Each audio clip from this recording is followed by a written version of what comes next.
Spoilers for the Hobbit and Lord of the Rings sagas.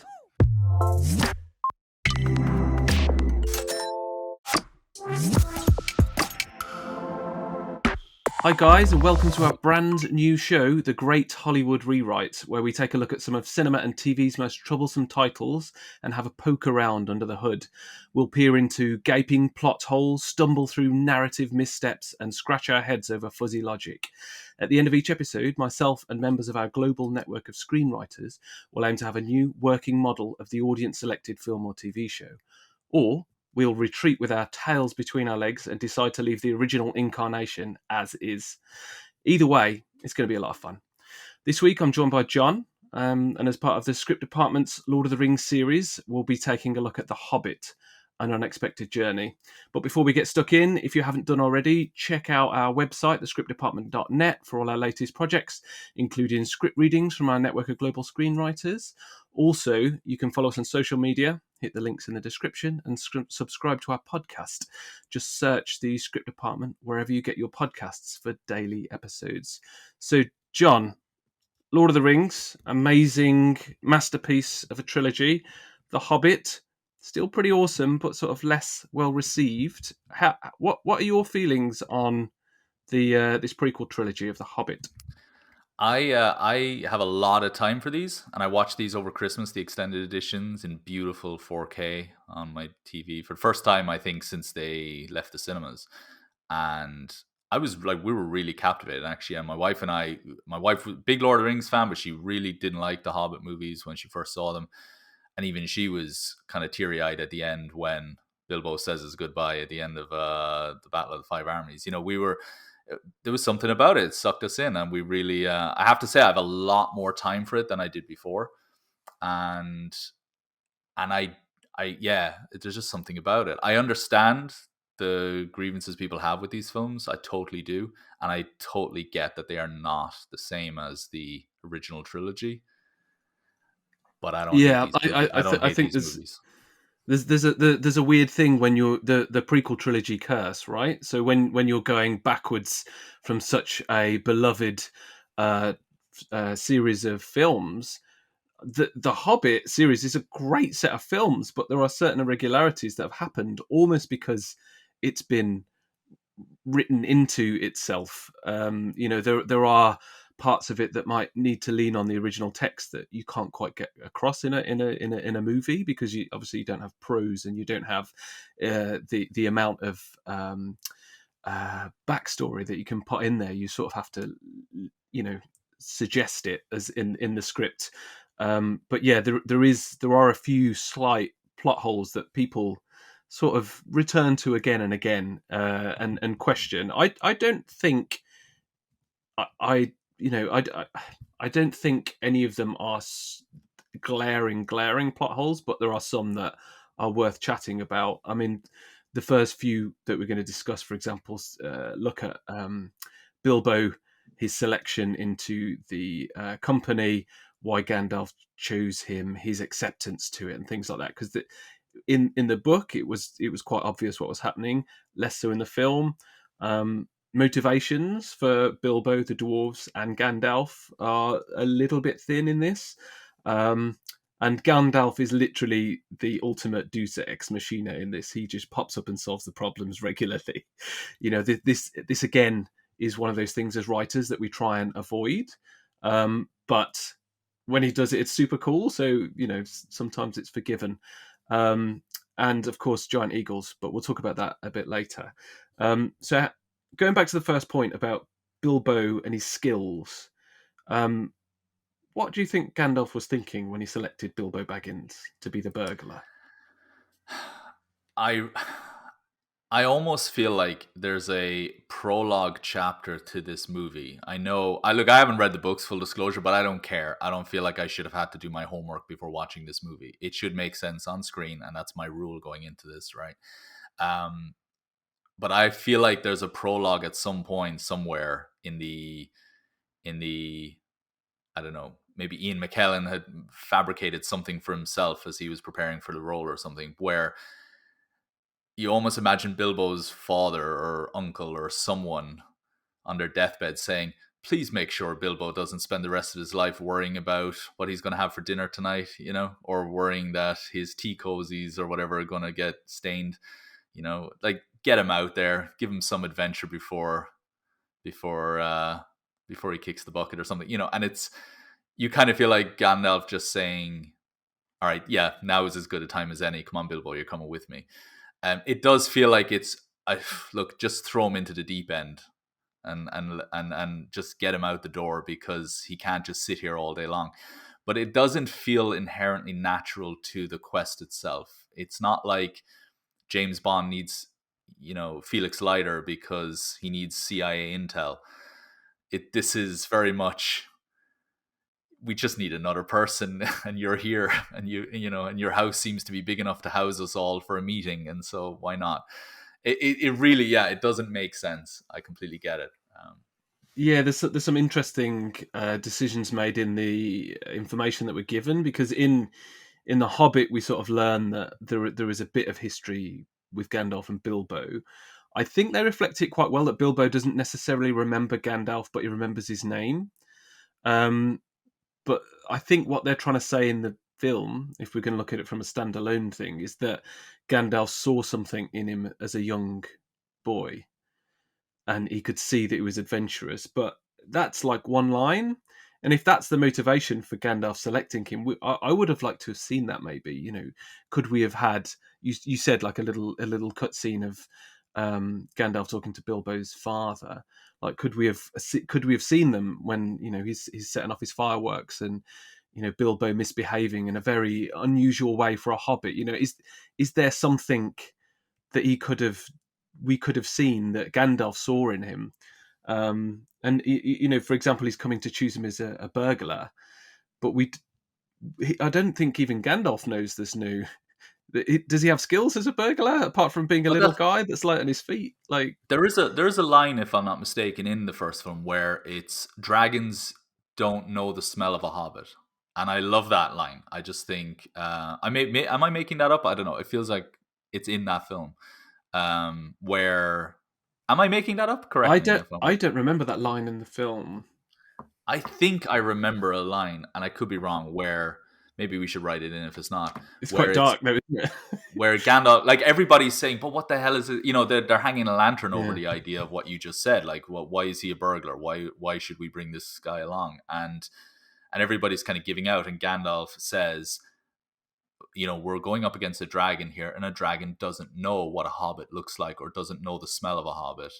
And so, or something like that, where it's, you're from a place that dragons have never been, so you're the best one of all of us to be able to get past the dragon.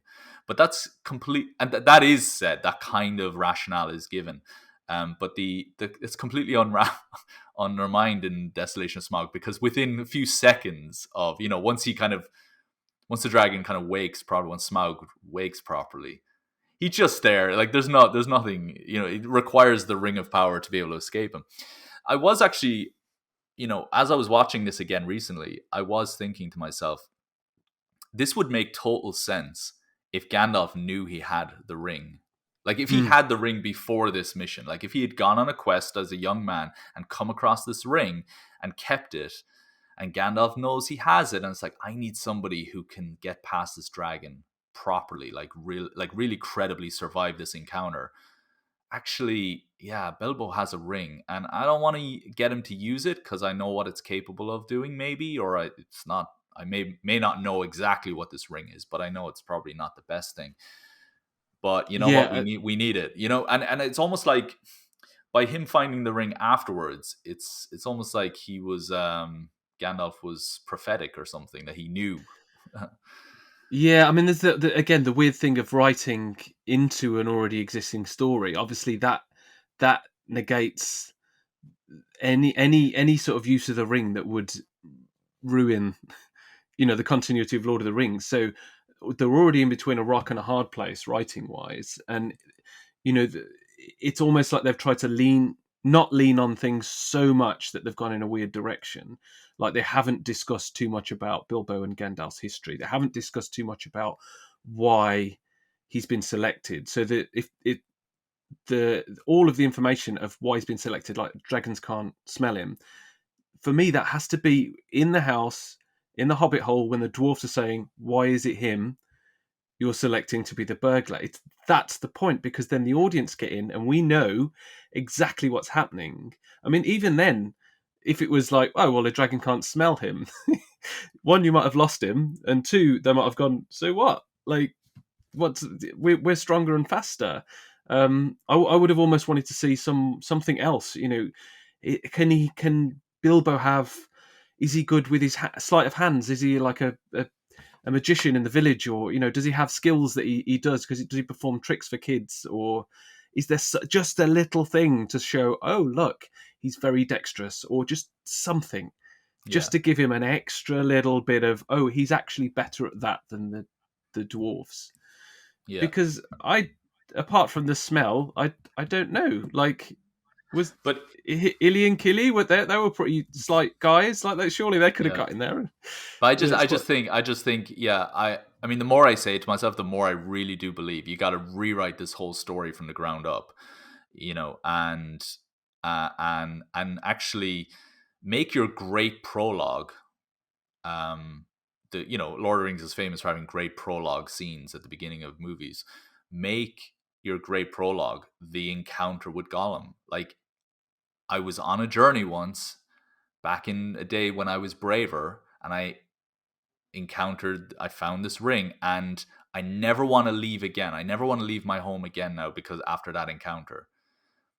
And now Gandalf has come because I know what you've got, and I need you to use it when the time is right. And maybe he doesn't say it, but maybe it's like, maybe later it's implied, like, I know why you brought me here, and it wasn't because of my yeah. charm. It was because you're using me because of something I have. Hmm. And Yeah, I you mean, could almost cross that kind of gray area. But I do think right now, as the story stands, it makes zero sense why Bilbo, of all people, a man who doesn't want to even go on this quest to begin with, yeah. like not only does he lack skills, but he doesn't want to do this. So, like, he is the worst candidate in every respect. Well, Yeah, I think that points us at the second point. Like, why does he choose it? Why does Bilbo choose to go on this quest? He's very comfortable. He's now got an empty pantry, but he had a very comfortable home and life. And yes, there was some sort of need for adventure in him, which is hinted at why Gandalf selects him, but it's not clear. But he overnight he goes from a definite no to a yes. Now, in the original text, it's they make him feel ashamed of himself, and he goes, "Do you know what? I'm coming." But that doesn't really happen here. He just sort of wakes up in the morning. They've left without him, and he goes, "Oh yeah, I'm going." I mean, do you feel that was a bit thin, or how do you feel totally. about that?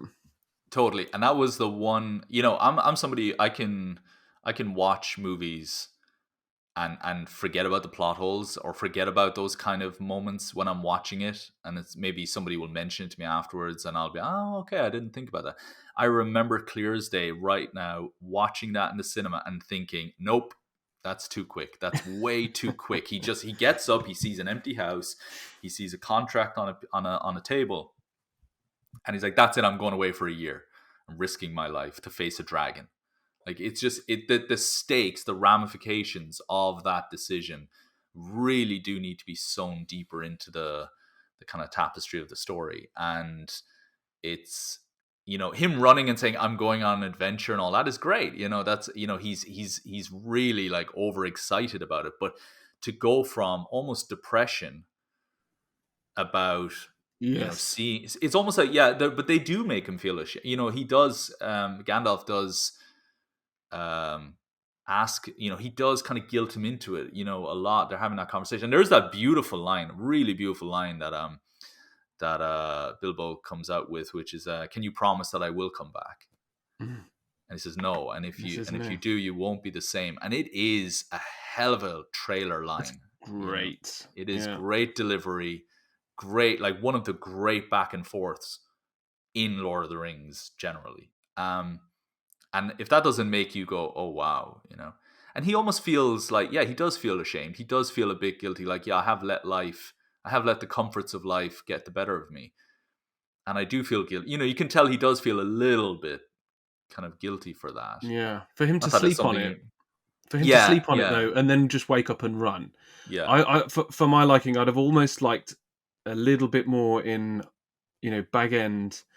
Does he realize how comfortable he is? Does he go to the bakers and they're like, oh, what bread is it today? Oh, same as yesterday. And he's like, what? That's exactly the same. It's like, yeah, Well, I've. are they playing the same music that they were playing Mm, the day before? Does he realize how samey everything has become in his life, and that this is his opportunity to do mm. something? Could we get a bit more of that kind of stuff in there? Well, I was thinking about that because I'm naturally kind of rewriting this stuff as I watch these things. And I was thinking there's an easy solution to point 1 and 2 here, and that is you just need one little prop, one little artifact from his past that maybe it's a bag that was or some sort of adventure equipment, a weapon of some sort, whatever that was used by his father or his uncle or whoever, someone that Bilbo, I think Gandalf references someone of his family, and you just need that thing to be there. Like he's very protective of it because it reminds him of a previous life. It implies that he used to be he used to have a crazy streak to him, and it can just be, please don't, no, don't break that, don't break, no, please don't, and because he's worried about the plates, he's worried about the tea cozies, but he's really worried about that one artifact, and then it's there perfectly preserved among a bunch of broken plates or something, Yeah, I don't, like that. Yeah, because he's something like that. surrounded by it. He's surrounded by history Yeah, already. There's a picture of yeah, his great great uncle or something that was yeah. so big he could ride a real horse, And you and could eat, and you, yeah, yeah, and you could just have, and you could have him lose that. He could lose it yeah, in the moment, when they're up in the moving mountains or something like that, and mm, it could be, it could be the rock giants or whatever it is, and it could just be he's lost this thing, and it could be a loss yeah, or the giant, the orc king or whatever his name is, the big giant white orc. He could Azark, Azul, Azark. is it? Azark. Okay, yeah, he could he could destroy it or something like that, or it could get used to defend, and it's just lost, and it's like, Yeah, but that's okay. He's creating his own legacy now. There's some great symbolism that could happen there. yeah. Very I think easy. the technical name would be a two-pronged MacGuffin satchel or something. something. Can you write that But down, please? That yeah, would I've be. got it down already. I've written it down. So you get the hit at the start, which is his motivation, and then you lose it, which further motivates him into the story, Yeah, because yeah, it's yeah. there's a lot of emotional heft to that kind of thing, particularly if it's to do with heritage. So I think there's some interesting stuff that could be done with a simple object or artifact, or just the suggestion of the history surrounding it. Um, it They could work do. quite well. They spend a whole first act doing the refusal of the call. They're not rushing him into this quest by any means. It's just that one moment where he's just rushing his decision. That's what's happening. And uh, looking at a contract is not sufficient. Looking at, my father's fishing rod or something where he caught the giant fish that no one believed he ever caught or something like that is enough, because everyone's going to believe my story when I come back, Mm. if I Yeah, do come back, like something like I that. think it's solutions like this that are more elegant than trying to rewrite the original Hobbit, Yeah, because yeah. you can't get away with that, right? That's No. you would not, it wouldn't even make it to the cinema. No, I think. I don't believe I'm going to be able to pull my ring finding scene and put that first. I don't think I'm going to get um, away with that one. so the other sort of selection of main characters slash mini protagonists in this is the company of dwarves. And these guys, I loved these guys. So you've got 13 of them, is it? And they're all similar height, similar look, but they've all got their own individual personalities, shapes, and sizes. I think Gimli in the original trilogy, I think it's in Two Towers, explains how most of them look the same, even the women. have beards Yeah. and everyone Yeah. looks similar, and you know that kind of comes through in this. But they're I love the brotherhood and the camaraderie between them. I think it's such a solid group of actors to play these people because they're Mm. it feels like they've known each other for a long, long time, and And all the singing and the throwing the plates around. It's great. there I there love is a that. great line in it where somebody asks why these people, why these dwarfs, and or I don't know, I can't remember who, if somebody asked him or if he just feels compelled to explain, Thorin. But Thorin says, because when I put out the call, you were the ones who answered. And it's I mean, that just gives you goosebumps. You know, it's like you are my brothers. You understand this calling. You know, this is a quest in every literal sense of the word. It is life changing. You know, some of us will not return.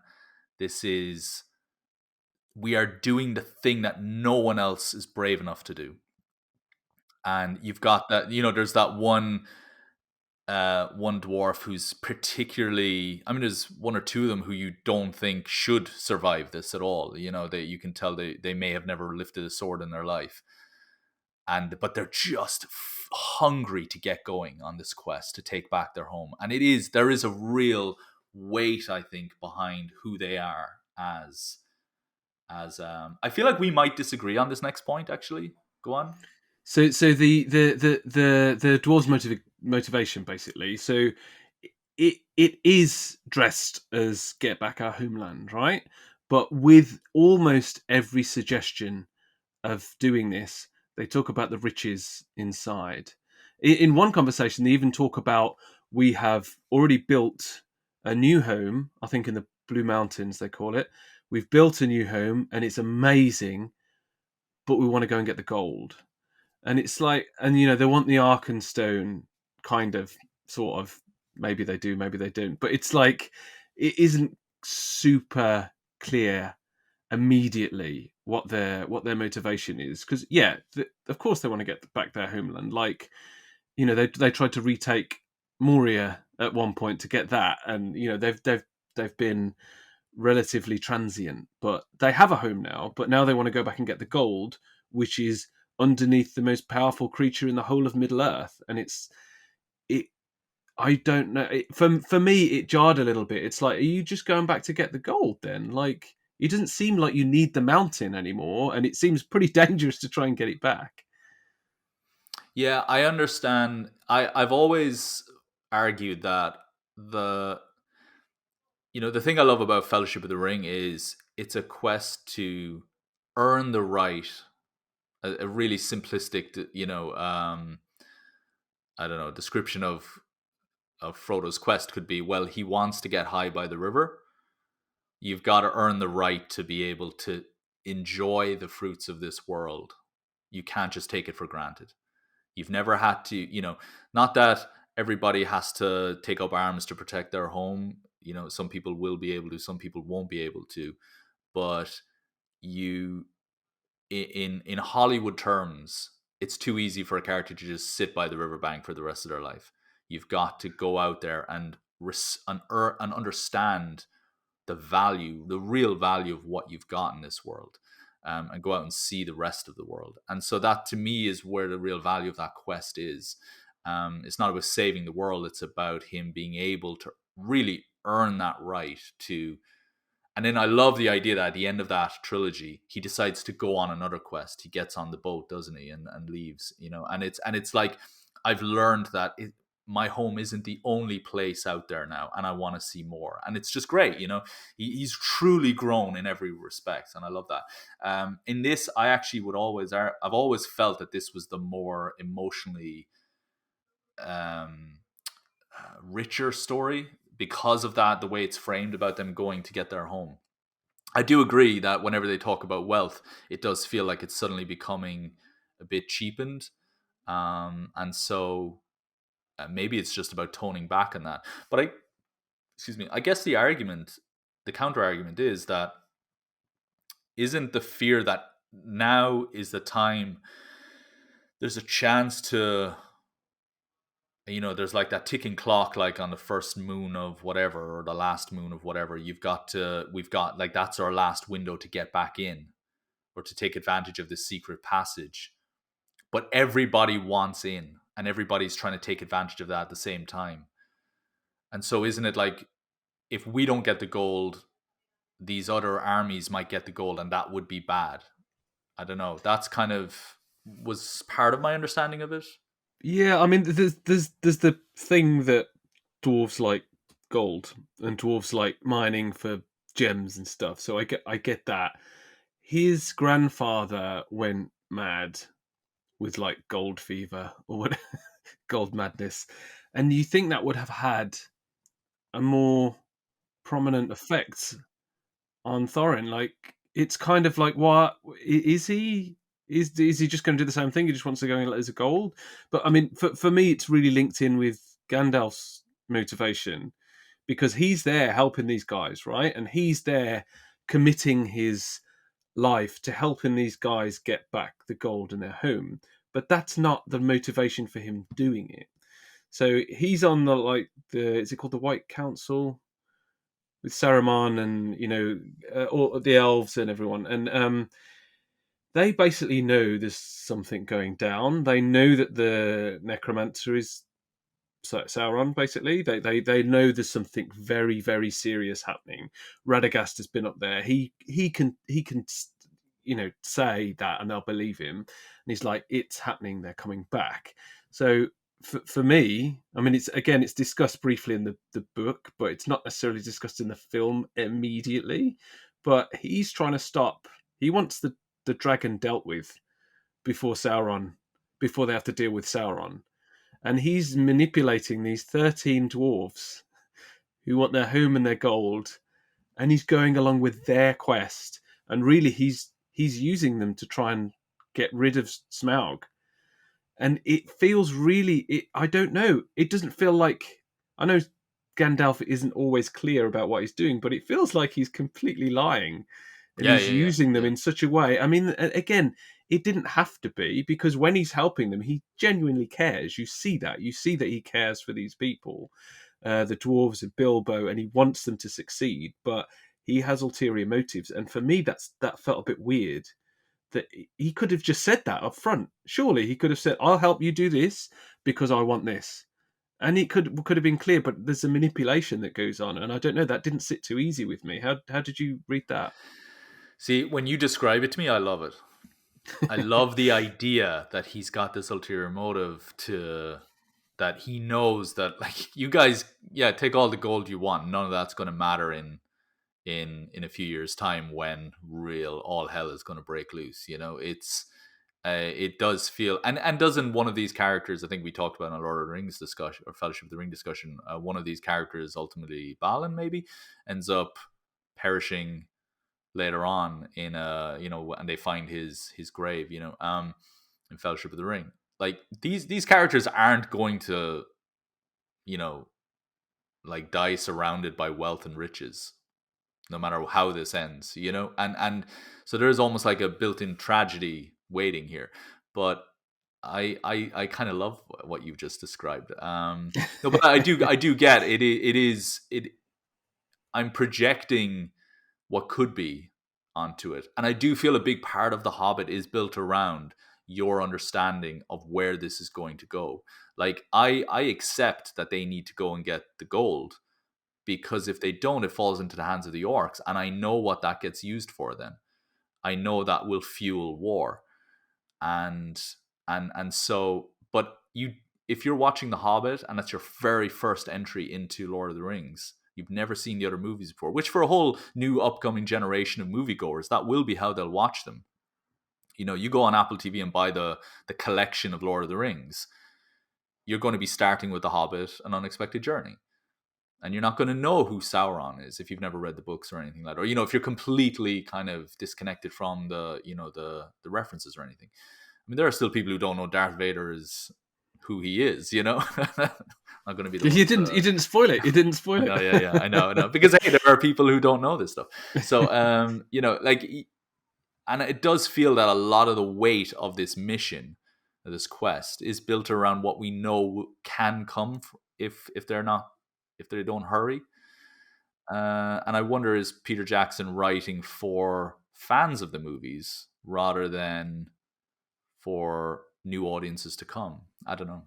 It's a hard thing to figure out because you can't rewrite, or you can add to, but you can't rewrite Tolkien, right? That is like rule number one of making any of these films, and they didn't, which meant they were in a lot of plot. They had a lot of plot wriggles to make, whereas if it was an original story that they'd written themselves, they could have tweaked it and twiddled it to fit in around the original works, the original trilogy. But I think there are certain decisions they could have made to be more direct, because some of it was, they could have gone one way or another and they went down the middle. So, for example, Gandalf's motivation, he could have just told them, and that could have been part of the quest. And there was a thing going on where they knew he wanted the dragon gone, but it was going to help them get their gold. Or the other way, he concealed it for the entire time, and part of his story was him hiding that and holding that. That the almost the shame of manipulating these guys, but they didn't. They went straight down the middle, and I think either way would have been more interesting, and it wouldn't have affected too much the original text. It's funny You know. because we talked about James Bond on one of our other podcasts, and we were talking about Skyfall. And Skyfall for me would be a absolute perfect movie in my book if it wasn't for one line in the movie where Q says this was his plan all along. Because there's lots of little moments that don't make sense, because you're like, how would he have known this? How could he have known that this was going to happen? The bad guy. How would the bad guy have known that this was going to happen, when it happened, etc., etc. And it's all very, very heavily contrived. The plot is probably the most plot hole ridden scheme of any Bond movie, right? Oh my goodness, yeah. I mean, But plugging that laptop into an Ethernet yeah, cable in the MI5 building. If it was like Q in 1998, maybe, but no, you no, don't but do that. but when he says this was his plan all along, I think, well, now you've ruined it, because Yeah, you could have made the argument that he's just adapting as he goes. He's like, okay, I've been caught, bust me out, etc., etc. And we're just adapting as we go. We've got contingency plans in case I get caught, or we've got contingency plans in case this doesn't work, or whatever. But when you just have that one line, it was his plan all along, it doesn't make sense now. So, going off topic, but my point here is that I think a lot of what we've just talked about could have been solved by either the omission of a certain line of dialogue, or the inclusion of a line of dialogue, or the omission of a certain shot or a look, or the inclusion of one artifact sitting on the table or something like that. I do think the solutions are incredibly simple for a lot of these points that people have, and these are general issues that people have with these films. We'll talk about the Eagles again. I think that could have been solved with a very simple. I look forward to hearing your Yeah. Eagle solution, John. I love a Eagle solution. I mean, yeah, there are fingerprints on this of changing the lead, the director. We've seen it on a lot of films. We've seen it on Solo. We've seen it on the Justice League, and we can see it, not as much, I don't think, but we can see it on this. And I think the interesting difference with this and those other films that I mentioned is that it's going back to Jackson. So it's going back to Jackson, who smashed the original trilogy out the park. Like they will be watched forever. Like it was the film that couldn't be made, and then he made three of them. And it's just a wonderful thing. So him going back to it means it was going to have a high level of success, even though they changed the director. I mean, they hadn't started shooting yet. I mean, they'd. I don't think they'd even finished drafting it, but it was at a relatively late stage because so much of Guillermo del Toro's work had gone into it, and these kind of the irregularities, specifically around dialogue and exposition and backstory, they just flood out of films that have had a change in direction.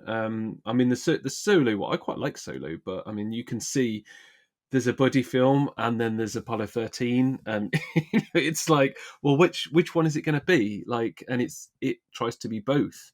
And I think Del Toro and Jackson would have probably had a similar storyline to what they wanted to achieve. Obviously, they had an original text to go from, but they would have been very tonally and visually different films. Um, but yeah, there's some interesting choices that happened here, particularly with the character of Gandalf, because they made him like either a doddering, taller than them, guy with a stick that could help them, or a nuclear weapon. Like, he was so inconsistent in his powers in this, considering how consistent he was in the original trilogy. He's Gandalf the Grey. He had a set of powers that he used. You knew roughly about what power level he was at in 1 to 10. Then he was the White, and you kind of thought, oh my god, he's got a lot of power. Then you realised he was very, very powerful, and you knew where you were with him. And in this, it goes up and down quite a lot. Like, he can either crush rocks and Hmm. blow away hundreds of goblins with his staff, or he But can light Gandalf, pine cones and throw them. the thing I loved about Gandalf in the original trilogy was that even at his most powerful, he always contributed to the advantage that was already there. Like, so for example, when the Balrog on the bridge, and he's "you shall not pass," he's not destroying the Balrog with his power. He's using his power to break the bridge.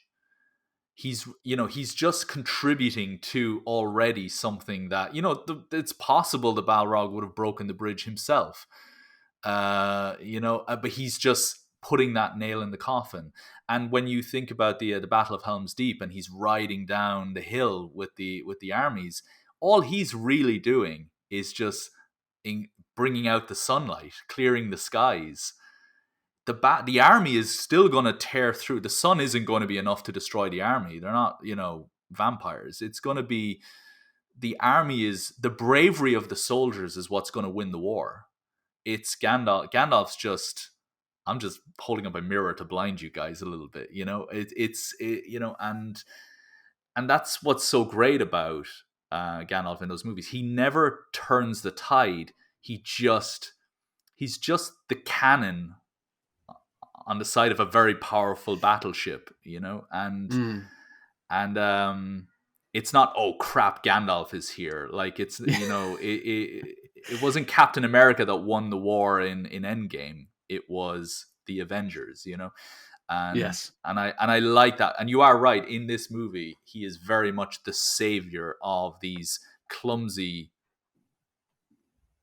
blacksmiths, Constant, basically. Yeah. constantly. I mean, he's the Deus, like I said in the intro, is the Deus Ex Machina. Hmm. In any of those battles, I mean, he disappears as well and doesn't really give a lot. It doesn't give a Yeah. Yeah. reason. Like, I think Thorin says, like, "Where did you go?" And he went, "To look ahead." And he went, Why did you come? How did you know we're in trouble?" And said, "Because I looked back." It's like, that's a bit of a. Where did you go? Just tell them. Just tell them where Sorry. you were. See, Like, don't you? I love that line. I love that It's line. a great line, but imagine being the dwarf king who's put he's already told you to trust him like 6 times, But that and then is he doesn't tell you. it's But the he most cryptically annoying line, but it's so great. annoying. It's great though. Yeah.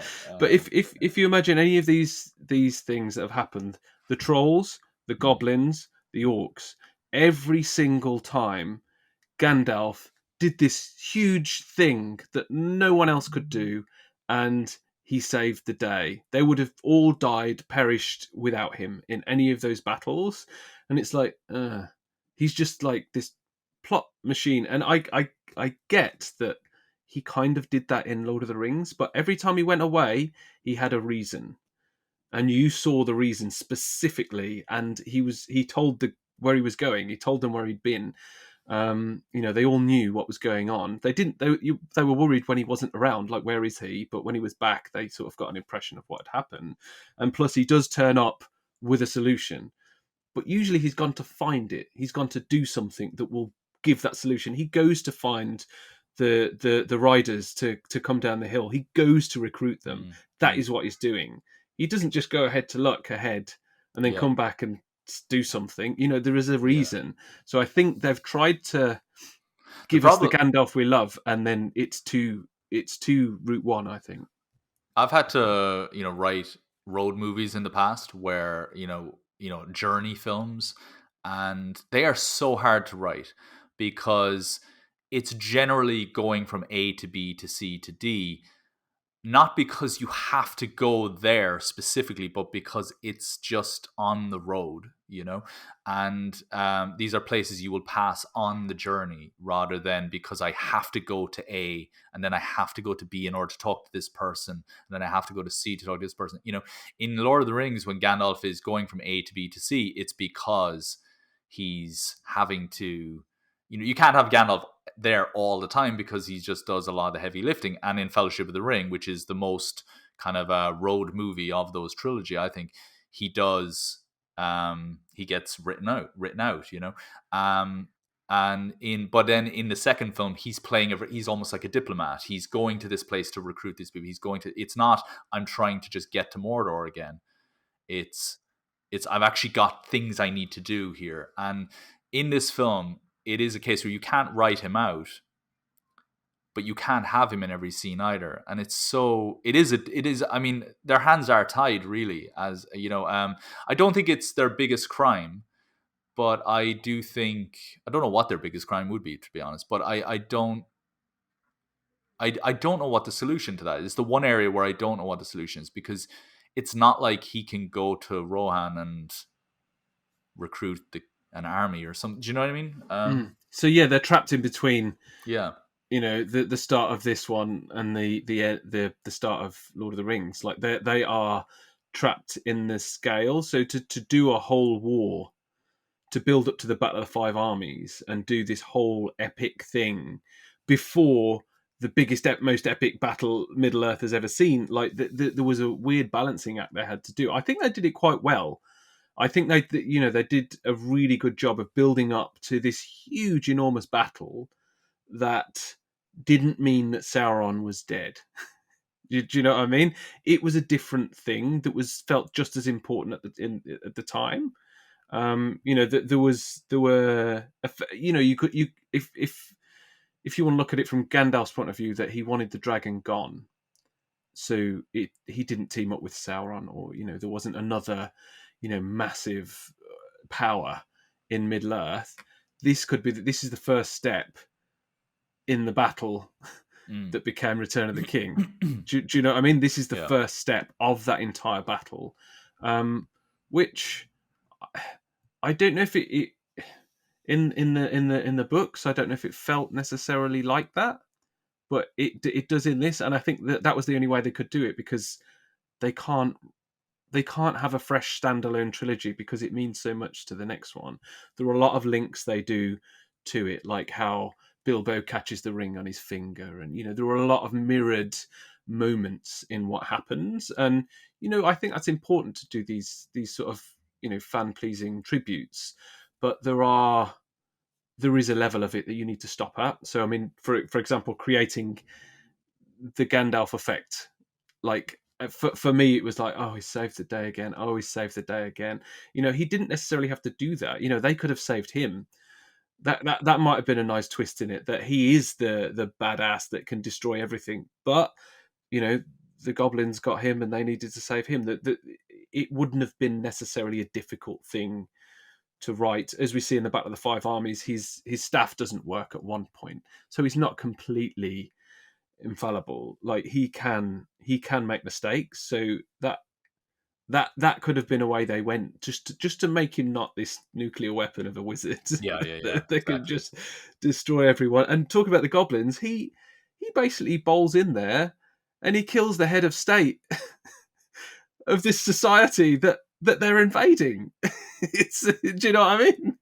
They have the right to take prisoners of war, and he just goes and kills him. It's like, okay, cool, great. Well, I don't know how I feel about that Gandalf, but yeah, he's yeah. The Gandalf thing is a bit weird for me, particularly the Eagles. Should we talk about the Eagles? Yeah. again, I don't know if they make an appearance in the book. I don't care. It felt like you can. I know they get you. They come into play and they help. They help out in the Battle of the Five Armies, which I think is nice. Seeing everybody just join the fight. I like that.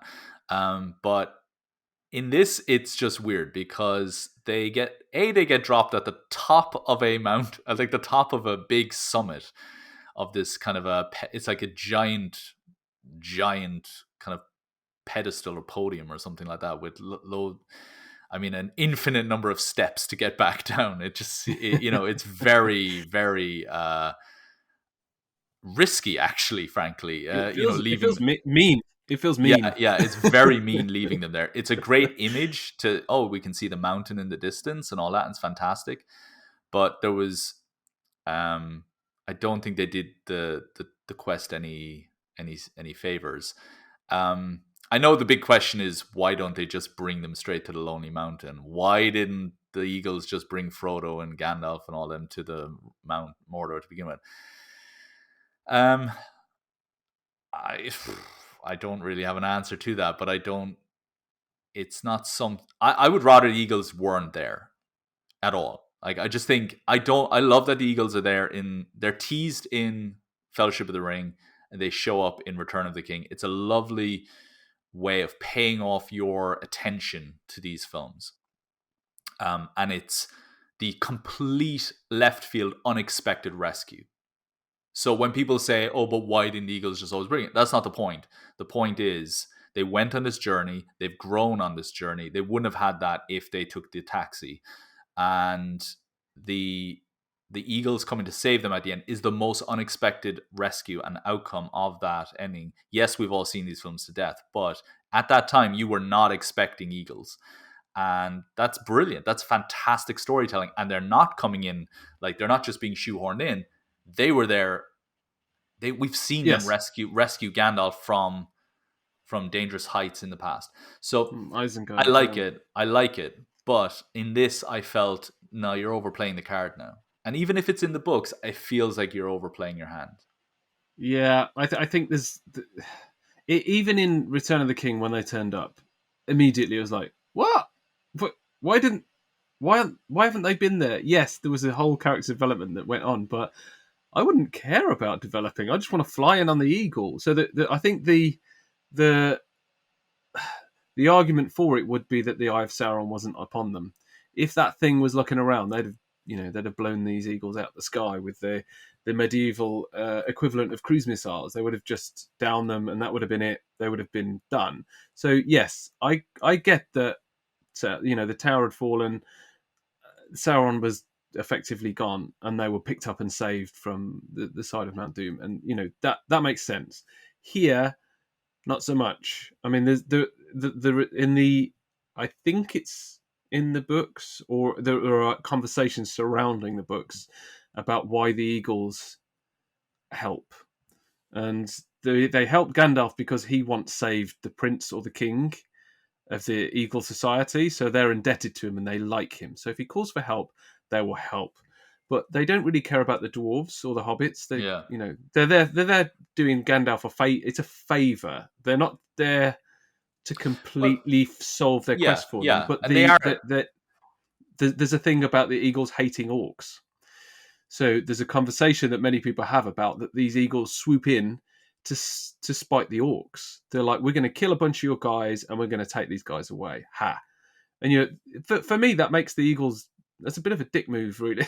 Like, we don't care about any of this. We're just going to screw you guys up. Yeah, and it's great, but to say that, like, But you know what? I want a reason for them But to you know be what I there. like? I like that the Eagles are clearly characters. They're not just. It's not just a floating cloud that we managed to jump onto in a video game or something like that, in Mario or something. This is, like you said, they've got feelings towards certain creatures in this world. They have allegiances and stuff like that, and I like that. I think, in that spirit, you can also justify that. You know what? I'm not your taxi. I'm a giant, graceful eagle, I'm better than you.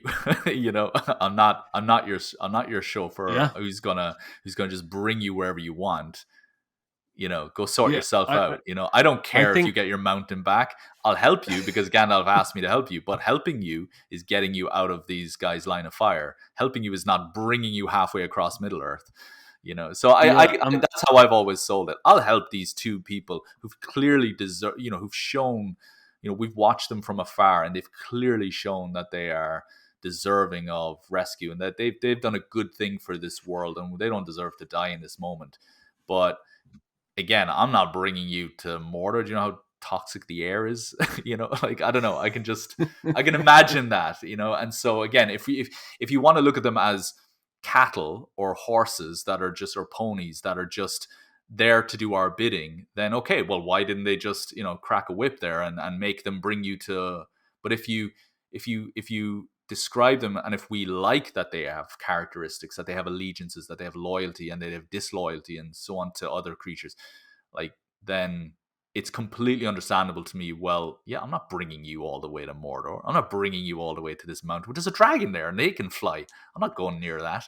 Yeah, So exactly. um Exactly. I mean, I think that it's interesting that you say cattle or animals because they're supposed to have characteristics, and they're a society, and they have a monarchy, and all this kind of stuff. And it's not shown in the film, but you kind of need to lean on that for the reasons that we've just discussed. Like, oh, they are characters, and they have feelings, and they don't like the orcs, and they're helping Gandalf for all these for all these reasons. But they are shown to us as horses, or or I was going to say dragon, but obviously the dragon does have a personality in it. But that kind of they are an intelligent animal. They are presented to us in that way. When I think really it should have been beyond that. They could have made them, what's the word, mercurial. Like they come in and save them, and they go, "Oh, I'm tired, get off," and then they go, kind of thing. That wouldn't have had the same effect, of course. I don't think that should be one of our fixes. But they are presented as animals when they're probably a lot more than that. And I don't know. I think to at least even hint a look or something yeah, from yeah, them to yeah, hint that yeah. they are beyond animals might give this scene more of a meaning, that they are intelligent Yeah, yeah. creatures, And you could and and therefore they might have a motive for dropping them off earlier. I think that is a good fix actually, because it would have to be the subtlest of gestures. It could be even Gandalf saying, or somewhat like it could be actually, like so many of there are one or two dwarf characters who will say unexpected things, like you could have one of them say something like "Thank you, eagles," like not and one of them could say they're eagles, they can't hear you, and then one an eagle kind of maybe kind of almost like slightly turns its head as if it understood the statement, or understood the expression. Nothing more than just a simple movement of the head, a little turn as if like its eye caught him or something. But it shows then, yeah, they have their own, they are intelligent, and it would elevate the eagles, because that's the thing, they're not the eagles, being the way they're presented here, doesn't do anything to elevate our understanding of it. When you meet Gollum in this movie, he is you do get an extra layer to Gollum that you didn't get in the other movies. There's almost something infantile about him, more infantile about him here.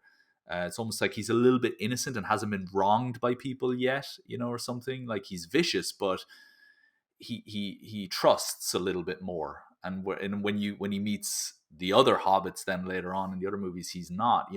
He doesn't trust them at all, and it feels that way anyway. There is an these movies do contribute to the world. They definitely contribute toward the way we think about Orlando Bloom's character, for example, and so on, and for better or worse. But eagles are just exactly the same as they were before. And I would like to have seen a little bit more enhancement to that. And I think, yeah, what you Yeah, say, a little bit of intelligence, signs of intelligence would be enough. Yeah. I think intelligence shows they've probably got other things to be doing than flying all the way to the Lonely Mountain, which, to be fair, was just there to them. But like, it's Even Gandalf could suggest that they're in a war, or they're doing something else, or they have to solve some problems somewhere else in Middle Earth, or one of them's having a baby, whatever it is. Like they we just got to get they back. yeah. All right, I got one. Oh, Sorry, I go was go just going go. to say I've got 1 point for you just on that scene, and I want to get your thoughts on it because I would cut this. I kind of liked it when I saw it first, but I would cut it now because I do think it's a bit I'm not quite sure what to make of it. Right, so it's the bird that flies all the way to the mountain. Right, so we see the bird. The birds are returning to the mountain. Oh wow, okay, great. And then we follow one bird in particular all the way to the mountain. My problem with that initially is you've just made this journey feel much shorter than it really is, and you shouldn't be. This should feel like I've got half a world to go yet, which they kind of do. But it feels like you've given me the Google Maps shortcut now by showing me the journey the bird takes, right? And then the other issue is that when the bird knocks on the kind of bangs a stone against the acorn, and then it echoes into the mountain. That's kind of cool, and the dragon wakes. Is that Does the dragon go back to sleep and then wake again when they or is I that don't know. actually canon in the story? Like, because my understanding is it's Bilbo's, or is it that he's kind of slowly waking up? And that I don't know. There are Bilbo is the questions. alarm clock. I don't know. There are questions around his hibernation. I mean, it's more the desolation of Smaug that we learn about this, but like the fact he knows loads of stuff that's going on. He calls Thorin Oakenshield. That was after he took the castle. How would he know that? How does he know about all the current affairs that are going in Middle Earth? I think in the book it suggested that he has a special ability, sort of a knowing um, about the world, and he'll just sort of like know these things like through magic, or Yeah. some ability that he's got. But that's not. He just knows. he My just, issue, he just I knows in think, this. So that I think the questions are whether he is just in a general yeah. state of hibernation and he'll wake now and again. I And do think, on the surface, that sounds like a cool moment because, you open with the dragon's attack in the prologue, and then you're reminding us of the dragon again. But the problem you see with this trilogy is the dragon gets taken care of kind of quickly, actually, given the epicness of this journey that they go on. And then the dragon isn't even arguably the biggest challenge that they will ultimately face in this story. And it does feel, or it's not meant to be the final climax of this movie, like, excuse me, of this story. And I was quite surprised, actually, as somebody who had never read the book. I was quite surprised that Smaug dies in the third movie, or at the beginning, because I assumed he would be part of the battle. But my point is here, I think they shouldn't be showing, like, there's a great shot at the end of Two Towers where Mordor is now finally, like, I think they like pan up the camera and they show you're now in Mordor territory, like, the red sky and all that, and it's a beautiful kind of fade out to black, and it's like, oh, there's dread ahead, and for me, something like that would have been better here rather than showing me the dragon, because I do feel the more emphasis you put on the dragon, the more disappointing the dragon ultimately becomes. I don't think the dragon Smaug is disappointing, but you're building him up as the main event of WrestleMania, and he's not the main event. He's not, you know what I mean? And he's the warm-up act. And nobody really wants to admit that, and I think Peter Jackson doesn't want to admit that to himself, but your dragon, the whole selling point of this kind of trilogy, is a warm-up act for something else. mm, And it almost like feels slightly unresolved story in a yeah, way. I think It's not an unresolved storyline, but there's part of it that never came to fruition. The dwarves were supposed to kill the dragon, and they were ineffective. They did. I know they were part of the battle, but when in the Lonely Mountain, they do all this stuff. They pour gold on him, and it's like, no, the dragon breathes fire. Why are you pouring hot stuff on him? Like, he's fireproof. yeah, Like, yeah. It completely is. fireproof. Yeah. Yeah. But that's for a different discussion, obviously, as you say. But I do think that ending this film with a reference to the dragon, um, I think you can have them talk about it right now. We just need to get all the way to the mountain, and beat the dragon, and you can make a bit of a joke out of how like, oh God, but I do think your final shot shouldn't be a reference to the dragon. And I just think a bird flying there, I know he doesn't fly there in one breath or anything, but it does feel like, wow, well, the bird kind of got there quite quickly, didn't he? Mm. Which Yeah, again I think hurts the scale of the journey. They never ever took shortcuts on the journey to Mordor. That's a shortcut moment, like that's like your aerial time lapse to Mordor or to the mountain following that bird. They never brought you there. They never brought you there in advance. It was just, we'll get there when we get there, and it will get darker and more distressing as we get closer. And they don't know where they're going. They're going to get lost. But to me, there's a part of me when I watch the second film, I'm thinking, well, I know where you should be going because I've seen the bird. I've followed the bird, and I shouldn't be more aware of the journey than they are because I so. wasn't more The aware, birds. I agree with the birds. I feel Yeah, that was an unusual mechanic to use. If you're going to go troopy, wouldn't it be children playing on the side of the mountain, or what? Why does it need to be a little bird with a stone? Like, surely the tiniest little noise wouldn't wake him up, etc., etc. But I'm not sure I agree about the dragon's eye as the last shot, because it's classic cliffhanger, right? It's that in itself is a trope. You've woken the dragon, yeah. But I liked it being there. It felt like a really good old-fashioned film cliffhanger. I was slightly annoyed because I wanted to see what happens next, and I was like, "Oh, you got me. I want to see what happens next." And I did like that when I rewatched it. Yesterday, I was like, "Oh yeah, yeah, that was a cool shot," and I quite liked it. Um, the bird thing feels a bit eagerly for me, like you say, yeah, the huge distance travel just to get to this lonely yeah, mountain, yeah. and yeah, that felt a Okay, bit okay. weird. I'll concede. I'll meet you halfway. We can Okay, have the cool. we can have the dragon, but what we do is we cut to, they look at the mountain in the distance, and then we cut to kids from Lake Town playing where they shouldn't be playing. Those kids, And pesky kids. those kids are always there trying to get that treasure. And maybe you joke them, maybe they're like, there's treasure in there, and no, there's Yeah. not.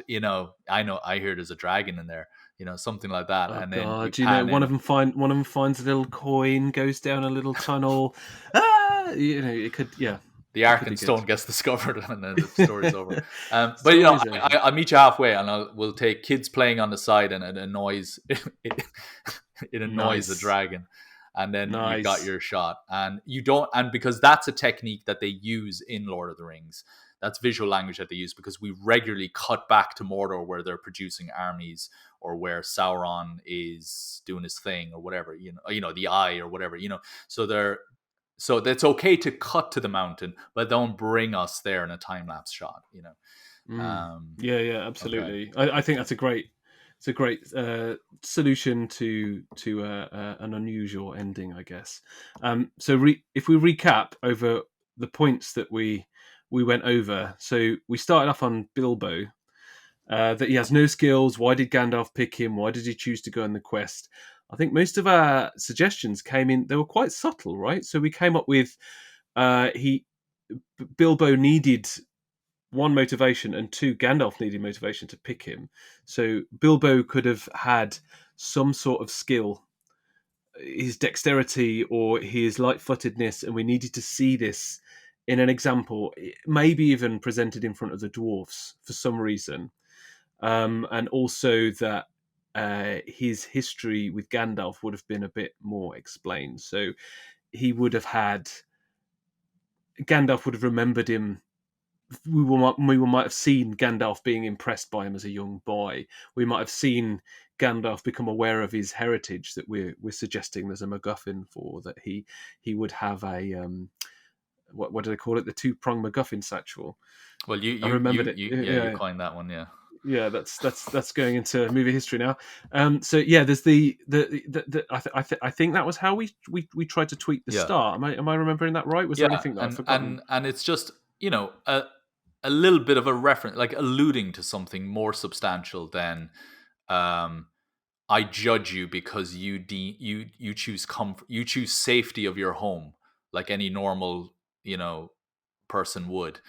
Um, it's damn you for not wanting to risk your life for other people's causes out in the world. It's come on, you can't judge a person for that. So you just want a little bit of a what happened to you, that kind of thing, a little bit more of that, and then in terms of his motivation for rushing off, I think an artifact from his past, something that reminds him of his childhood, instead of panning down to a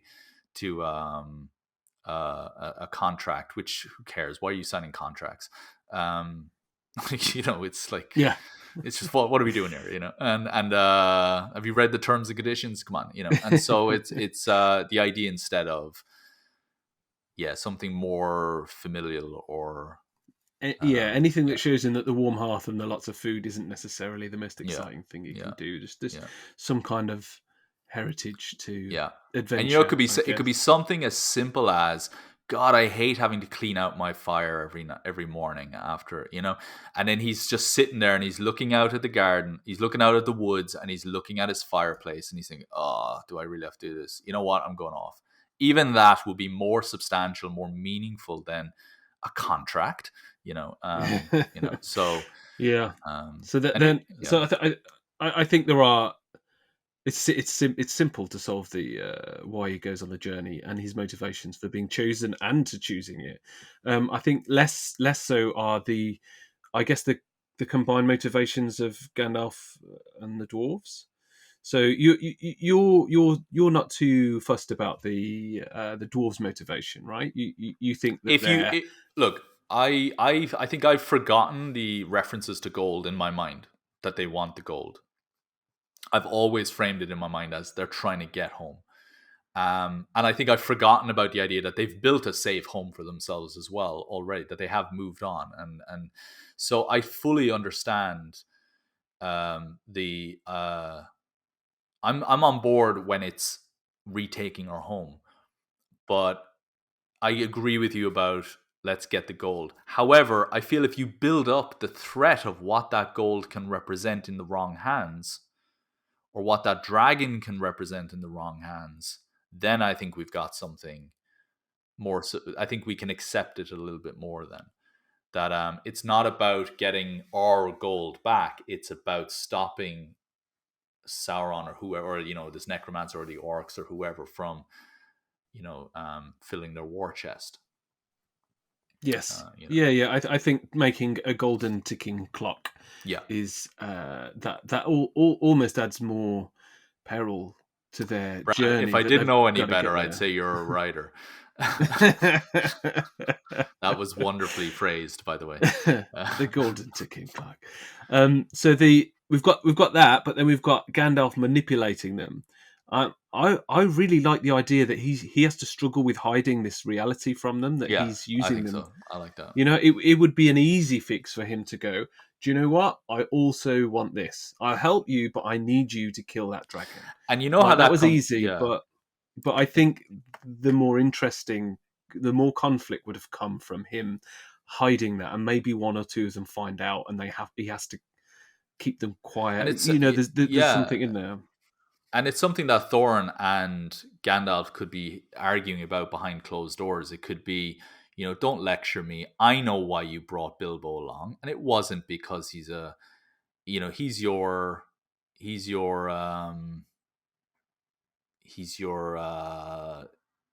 bait. You've chosen this guy to be your bait, And so I think there's something, a great conversation to be had between Thorin and Gandalf. And Bilbo can almost feel a little betrayed, and it can encourage him to find his own independence. That I'm not doing this because I know Gandalf's on my side and will have my back. I actually feel like I need to find my own. I need to be my own protector here. Yeah, I think there's definitely some weight in that sort of tweak, and then I guess we both agree making Gandalf less nuclear. He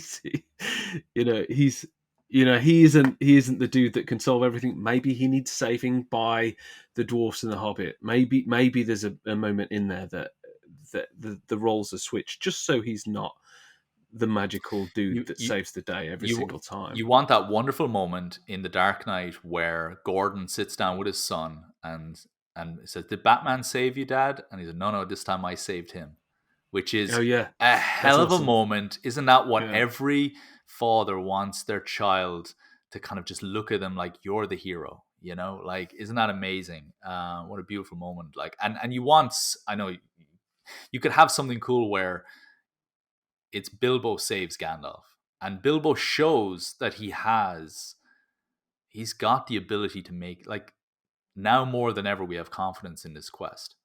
You know, I know I know he saves Thorin, but there is room to for that to happen again. I think in this story, yeah. I think so. Yeah, and linking that back to sneaky Gandalf, let's call it. If Mm. he is concealing information from them and they are his bait, for them to save him will have a huge emotional weight Yes, for him. yes, yes, yeah. Oof, that That's would, good. yeah, that would have a That great would, yeah, weight. and Um, it would be really powerful for them. It's like you're back in the team. You know, we forgive yeah, you. Like, it's kind of that thing. And yeah, Gandalf has grown now. Gandalf has learned mm, his lesson. And absolutely. And you know what? It would link nicely into the idea that Saruman is going to ultimately betray people later on. Like, maybe there is something about the life of a wizard that isn't so, you know, black and white, no pun intended. But it's like maybe there is this kind of, the power that they have is somehow is easily corrupting. And Gandalf has in the past maybe walked a fine line between taking advantage of people and not. And this is the moment where he learns his lesson. And you know what? Saruman never learned that lesson. I know I'm clutching now, but you know what I mean. It's I think there's, yeah, absolutely great connection there nice. to, you know, And then the last point is intelligent eagles will make them just make have a them reason. One of them left the stove on or something. Like they just have have a life a that they have wink, to get back. Yeah, a wink. a twinkle in the eye, a sparkle in the eye as somebody says, "Thanks, Eagles." And there you go. And there we go. So what we've got um, Sorry, that Bilbo. does, it does sound ridiculous when we talk about the Eagles like nodding to them or something, but I do think A bell. Andy Serkis Yeah. doing mocap on an eagle, and Oh, just he'd smash it. and just the slightest of little gestures, it done in a very realistic way, referencing real eagle footage or something like that. I don't know, just to Yeah. make sure that there is some sort of I don't know, just some acknowledgement that maybe the way birds might gesture to one another or something. I don't know. Um, It's a but bird bow. Yeah. yeah, something like It's that. a, Yeah, there's yeah. got to be some movement in nature inherent to these creatures in real Yeah. life that you can draw from to just give us that, see you next time, Gandalf, kind of thing, or Nice. Yeah. and yeah. So I can sound ridiculous when we pitch the idea of intelligent eagles, but It would win out. I know it would win yeah, out. yeah, yeah. So I think, so yeah. so I'll rattle through that what we just did. So we've got Bilbo, backstory with Gandalf. He's got a MacGuffin for his history, and he's bored. We've got to show him bored. We've got the dwarves. There, there should be a golden ticking clock about what we should really lean on the reason they're trying to get in. One, they want the home. They want the gold for a very, very good reason rather than just greed. And we've got sneaky Gandalf. We want a sneaky Gandalf in this. He is saved by them, which makes his conflict even stronger. And we have intelligent eagles, and those are those I'll those uh, are our 5 or 6 fixes for I'll get the on it Hobbit. and I'll send the draft to Peter. Yeah, or I mean, even just if Warner Brothers want to get in touch, we're waiting. Yeah, yeah, I know. Yeah, Amazon. If you want advice on how to do the Eagles right, I mean, we're your guys. Okay. Brilliant. Well, thank you very much, John. That was a lot of fun. Um, and thanks for listening, guys. This has been the Great Hollywood Rewrite from the Script Department. Please check out our website, thescriptdepartment.net, for more conversations like this. Take a look at our social media. The links are in the description. Find us wherever you get your podcasts. just search for the script department and subscribe to the YouTube channel as well. And you can let us know what you think about us in the comments. And nice one.